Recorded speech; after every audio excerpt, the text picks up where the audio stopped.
Yo, yo, yo, yo, yo, yo, yo, Big Kish back up in here. What is the one verse for you that changed Drake's career? Y'all let me know. Matter of fact, now let me get to this. I want to give a special thank you and a special shout out to Deirdre Hall.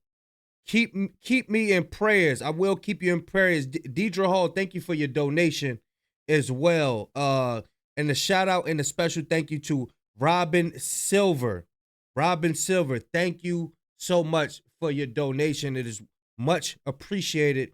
And Janine Ryan, thank y'all so much for y'all donations and your support to the channel. I will keep going for y'all and I won't stop.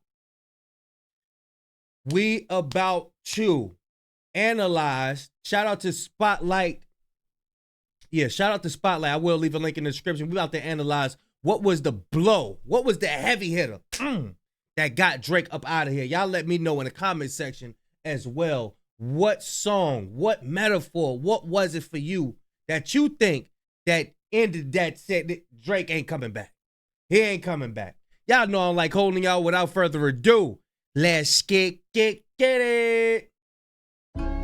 Drake takes aim at Kendrick Lamar with AI, Tupac, and Snoop Dogg vocals on tailor-made So Drake and Kendrick Lamar are beefing. They got, I forgot his name. What's his name? The bald head dude? I forgot his name. They got him talking about the beef. Come on, man. You can't tell me they ain't about to come out with no box of cereal with the beef. Drake wrote a beef, and he did AI Snoop and AI Tupac talking about how disappointed they are in Kendrick Lamar. He wrote the raps, and then the voices sound perfect. Oh my God. Ain't that the dude from the Andrew Schultz show? Who is that guy, man? Unbelievable what's happening. What is wrong with Kendrick Lamar? They're just beef. This rap it's competitive. They beef sometimes. I think Kendrick started this one. Well, hip-hop is... No, Kendrick did not start this. Get your facts right. I think that's the dude from the Andrew Schultz show, so he's going to be more biased towards Drake. Interesting thing, because I love hip-hop, but I don't really love bragging. There are moments in hip-hop history that don't just cause a ripple, they cause a tidal wave. Kendrick Lamar's explosive verse aimed at Drake was one of those rare moments that flipped the entire game on its head. In a culture built on competition, respect, and lyrical dominance, Kendrick didn't just throw a jab. He delivered a masterclass in dismantling an image. His carefully chosen words cut deep, questioning Drake's authenticity, challenging his influence, and exposing vulnerabilities that fans and critics had overlooked for years. You a poopy bitch, you a poopy bitch, liar, liar, pants on fire, can't you let me do? But there was a side of the audience that did know about these vulnerabilities that Drake had. We got to start reacting to the Joe Budden's joint. I believe there's some stuff in the Joe Budden. When Joe Budden was going at Drake, I think there's something in them songs that we missed. I truly believe that. Let's get it. Do my dance. I said. Or that's going to give us the answer to some things that we don't have the answers to now. The impact was immediate and undeniable. Industry veterans, fans, and even Drake's closest allies couldn't ignore the shift. For Drake, an artist who had maintained an almost untouchable streak, this verse marked the beginning of a public narrative he couldn't fully control or outrun. The swagger, the dominance, the polished image, all of it faced a crack it had never encountered before. Kendrick's move wasn't just about personal rivalry, it symbolized a changing of the guard. The era of calculated, safe stardom was under fire, and raw lyricism reclaimed center stage. As the dust settled, one thing became clear. Drake didn't fully recover, and the game would never be the same again. He was referencing the control verse, and little did the culture know that single moment would create a ripple effect, causing Kendrick to not only shake the game once, but spin back around over 10 years later with a second verse on an even larger scale. Kendrick Lamar Duckworth and Aubrey Drake Graham have disliked each other for a decade now. So we'll start with the Drake and J. Cole song, First Person Shooter, where J. Cole says he, Kendrick, and Drake are the big three of rap music. Now Kendrick responds and says there is no big three, it's just Big Me, to which J. Cole drops a diss of his own and apologizes 3 days after its release. So y'all love Kendrick Lamar, correct? As do I. Formally exiting from this beef. 2023, a year difficult to define musically, especially in hip-hop. What stood out? Travis Scott. I think the main blow that got Drake up out of here was Dear Adonis. I had to think about it. It was Dear Adonis. That's the one that everybody was like, Scott's Utopia, Drake's For All the Dogs, or perhaps the collaboration between Drake and J. Cole on First Person Shooter, where two of hip-hop's giants came together to celebrate their greatness. At the time, mainstream hip-hop was at a serious lull. First Person Shooter was notably the only hip-hop song that year to hit #1 on the Billboard charts, unless counting Doja Cat's Paint the Town Red or Jack Harlow's Lovin' on Me. Ice Spice became the most successful female rapper, while Drake's For All the Dogs, though commercially strong, was critically Drake's lowest rated album, scoring just 5.3 out of 10. Hip-hop's overall market share in music hit its lowest point in the streaming era. For Drake's disses, he says Kendrick Lamar's son is not biologically his, that he's having relationship issues, and that Kendrick Lamar is physically abusive to his fiance. Now Kendrick calls Drake a rap colonizer, saying he just goes to black cultural touchstones to steal their slang and their accents to make music. Kendrick also claims not only is Drake a pedophile, but he employs pedophiles and also runs a sex trafficking operation through his home called the Embassy. As of today, Drake has been the last one to drop a response, but the overwhelming sentiment is that Kendrick Lamar has won this beef. Labels began shifting investments from hip-hop to country and Latin genres. It took 10 months into 2023 for a hip-hop song to reach #1, compared to 8 #1 hits in 2018. Clearly, the culture needed a spark. Cole and Drake attempted to provide that with First Person Shooter, sparring lyrically and acknowledging the long-standing idea of them and Kendrick Lamar as... See, J. Cole didn't have no blows. He didn't have no quotables. When you listen to that 7-minute drill, like where's the quotable? The quotable, I say the word. Say the word. Like, yo. Ah, man. But I will say this for J. Cole, at least he got a career. At least he's still out here, you know what I'm saying, rapping. And hey, look, people still rocking with him. I still listen to Cole. But as for Drake, I can't say the same thing. He got to go do streaming. He got to go talk to the streamers. Look, y'all had me on the platform. Hey, remember I did this favor for you? Young Thug, I need a verse. Hey, look, y'all Atlanta rappers better be careful. Everybody who rubbed shoulders with Drake after the beef has spiraled. Everybody who rubbed shoulders with Drake has spiraled after the beef. As hip-hop's dominant forces, they were the ones making noise, selling records, and shaping the landscape. Yet, when hip-hop was at a multi-year low, was it the best time to celebrate their status? The Drake vs. Kendrick Lamar drama has escalated into one of the most significant feuds in modern rap, going beyond just lyrical diss tracks to include legal battles, record label rebellions, and even shocking public performances. It all started when the two were once collaborators, appearing on tracks like Drake's Buried Alive interlude and Kendrick's Poetic Justice. But by 2013, things took a turn after Kendrick Lamar dropped a verse on Big Sean's Control, calling out Drake along with other rappers. Drake responded, claiming Kendrick wasn't murdering him in any sense, and the back and forth continued over the years, culminating in a fresh round of disses. If Drake and Cole were at the top while the genre declined, what did that say about their leadership? When Lil Wayne was on top, he gave the world the Carter 3, influencing an entire new wave of artists. Kanye West's Graduation reshaped music so powerfully that people still cite it today. Comparatively, in 2023, the top artists had influence, but the culture needed something more impactful. Or consider when 50 Cent dominated hip-hop, shaking the industry so hard that Jay-Z had to warn Rockefeller artists to release projects before it became impossible. The question is, When holding the crown, what are you truly doing with it? What kind of influence are you spreading, and what legacy will be left behind?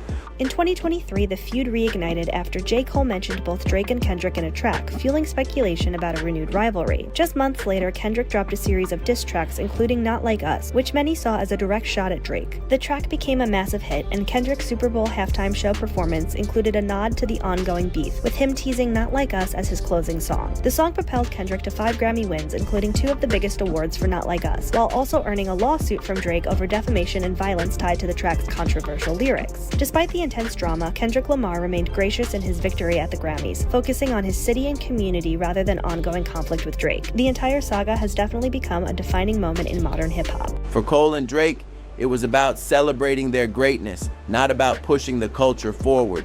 First Person Shooter felt like a retirement ceremony, an acknowledgement of past achievements rather than a statement about the future.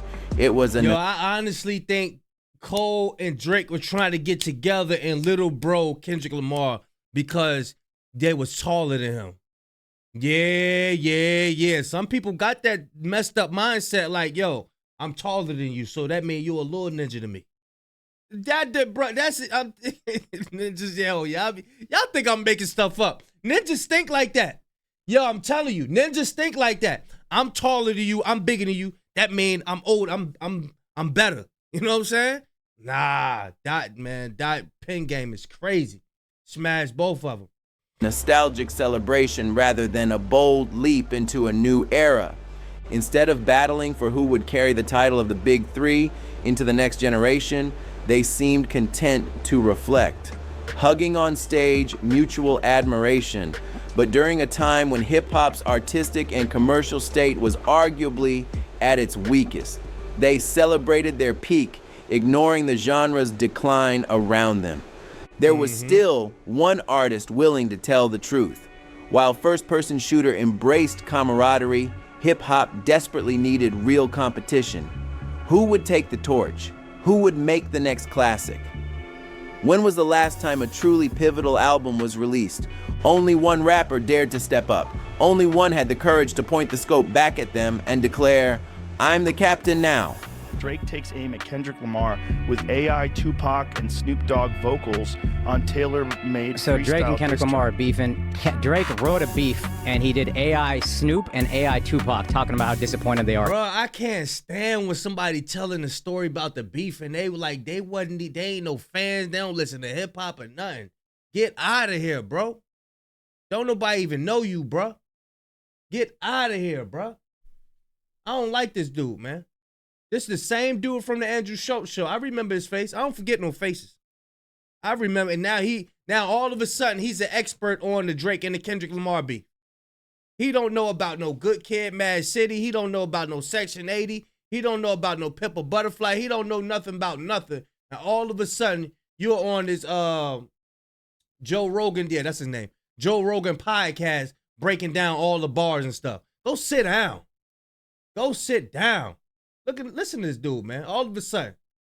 With AI Tupac and Snoop Dogg vocals on tailor-made So Drake and freestyle Kendrick diss Lamar are track. beefing. Drake wrote a beef, and he did AI Snoop and AI Tupac talking about how disappointed they are in Kendrick Lamar. Man, shut up, man. Be quiet, man. I don't even like you. Wrote the raps, and then the voices sound perfect. Oh my God. It's unbelievable what's happening. What is wrong with The voices didn't sound perfect. No, it didn't sound like Tupac. No, it didn't sound like Snoop. It sounded like you was trying to sound like them, and that joint was whack. Kendrick Lamar? They're just beef. This rap it's competitive. They beef sometimes. I think Kendrick started this one. and Well, so- hip hop is an interesting thing because I love hip hop, but I don't really love bragging. The Kung Fu Compton Captain. It was easy for Cole and Drake to record First Person The Kung Fu Compton cat. Ho. Spotlight taking some rapaholics angles. He said the Compton, what'd he say? Oh, rapaholics, they doing your rhyming, bro. They doing your rhyming, bro. Oh, snap. The Kung Fu Compton cat. Ah! Hey, rapaholics out here setting trends. Rapaholics setting trends on them. Really love bragging. The Kung Fu Compton Captain. Yo, Rapaholic setting up trends, bruh. I'm about to do a couple rhymes myself, man. Hey, Spotlight, I ain't mad at you, man. Look, that's how we got to do. We got to follow suit. You know what I'm saying? When we see somebody that's great amongst ourselves with a good idea, we got to follow suit. Let's get it. It was easy for Cole and Drake to record First-Person Shooter, Of course, knowing put your own Kendrick was spin on it, focused though. on himself rather than hip-hop's future. Fresh off the Mr. Morale era, Kendrick had made it clear he was no longer the culture's savior, delivering deeply personal music with little focus on competitive dominance after Damn. And Mr. Morale, and aside from a soundtrack contribution, Kendrick had not released a new solo album for 7 years. His journey through therapy and the album's closing message about breaking away from the culture left a void and opened a lane for someone new to make a statement. It seemed Kendrick was telling listeners that his journey no longer aligned with his peers. While Cole said, "I feel like Muhammad Ali," Kendrick confessed, "Sorry I didn't save the world, my friend. I was too busy rebuilding mine." That contrast made First-Person Shooter possible without questioning Kendrick's absence. Yet Kendrick had expressed a similar mindset back in 2013 with his Control verse, naming peers he respected while vowing to outdo them. Cole's statement about being the greatest echoed Kendrick's spirit, but in 2023, hip-hop's competition had dwindled. No one batted an eye when Cole or Drake declared themselves the greatest or invited Kendrick to join. They underestimated the sharpshooting Compton assassin stepping back into the arena declaring, "Oh, yeah. Yeah, he got that from Rapaholics. Oh, snap. Oh, see, Spotlight, you got to put your own twist on the rhymes. You can't just take the rhyme bar for bar. You can't take the rhyme bar for bar, Spotlight. You got to put your own twist. You got to say a rhyme, but right? But you got to put your own twist to it. You got to say your own rhymes. Nah, man, you can't do it. I can see if you following suit like with your own rhymes, but you taking Rapaholics joint bar for bar though. spirit. But in 2023, hip-hop's competition had dwindled. No one batted an eye when Cole or Drake declared themselves the greatest or invited Kendrick to join. They underestimated the sharpshooting Compton assassin stepping. Yeah, sharpshooting. Yeah, that sound familiar right there. The short stature Compton assassin. Yeah, that sound familiar. Yeah, you gotta do your own bars. Spotlight. You can't take the exact bar. Or if you taking his bars, and you gotta throw a shout out there. You know what I'm saying? You gotta throw a shout out like, yo, shout out to Rapaholics. He invented that or something like that. Damn. Back into the arena declaring, "My temperament bipolar, I choose violence." March 2024 arrived, kicking off another slow first quarter for hip-hop, a trend of the decade. There were major releases. Kanye and Ty Dolla $ign's Vultures won. Now, that beat getting on my nerve. Y'all let me know what y'all think. I'm going to leave in the comment section. What verse did it for you? What verse you was like, oh, nah, ain't no coming back. Ain't no coming back. Was it like that when he was like, you know what I'm saying? Like, yo, F the big three. It's just Big Me. Was it that? Like, what? When he stepped on the scene, you was like, uh-oh, he back. Ain't it's done for everybody. What did it for you, y'all? Y'all let me know. Big Kish signing out. I'm going, y'all.